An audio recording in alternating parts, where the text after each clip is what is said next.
اعوذ باللہ من الشیطان الرجیم، بسم اللہ الرحمن الرحیم۔ شروع اللہ کے پاک نام سے جو بڑا مہربان اور نہایت رحم کرنے والا ہے۔ اردو ضیف آفیشیل کے ناظرین، السلام علیکم ورحمۃ اللہ وبرکاتہ۔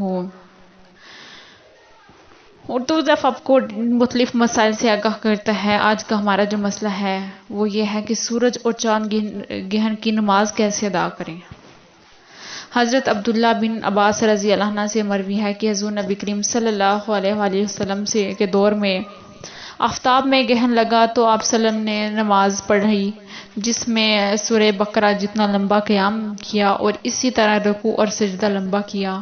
پھر فرمایا کہ سورج یا چاند گہن کسی کی موت یا زندگی کی وجہ سے نہیں لگتا، لہٰذا جب تم اسے دیکھو تو اللہ تعالیٰ کا ذکر کرو اور دعا استغفار میں مشغول ہو جاؤ۔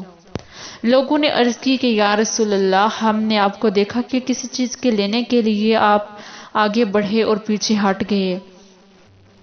تو حضور نبی کریم صلی اللہ علیہ وآلہ وسلم نے فرمایا، میں نے جنت کو دیکھا اور اس سے ایک خوشہ لینا چاہا، اگر لے لیتا تو جب تک دنیا باقی رہتی تم اسے کھاتے۔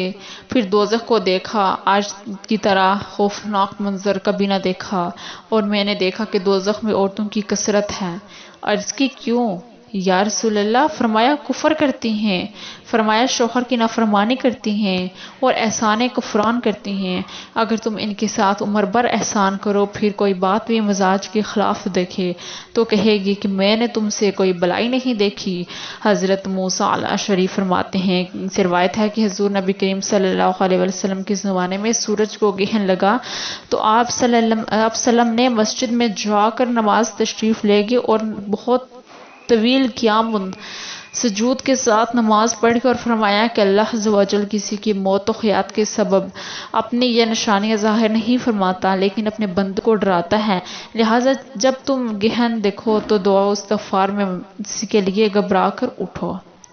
سورج گہن کی نماز سنت موقدہ ہے، 2 رکعت نماز باجماعت پڑھنا مستحب ہے، بشرطے کہ وقت مکروہ نہ ہو۔ الگ الگ بھی پڑھ سکتے ہیں، بہرحال قرات آہستہ ہوگی۔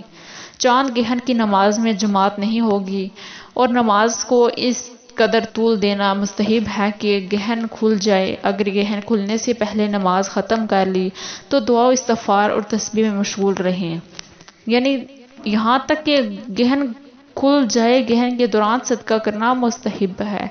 تو امید کرتی ہوں کہ آپ کو آج کی ویڈیو اچھی لگی ہوگی۔ اگر اچھی لگی ہو تو اسے لائک کریں، چینل پہ نئے ہیں تو اسے سبسکرائب کرتے ہیں، صدقہ جاریہ کی نیت سے اپنے دوستوں کے ساتھ شیئر کریں۔ ملیں گے پھر نئے ویڈیو کے ساتھ، تب تک کے لیے اللہ حافظ۔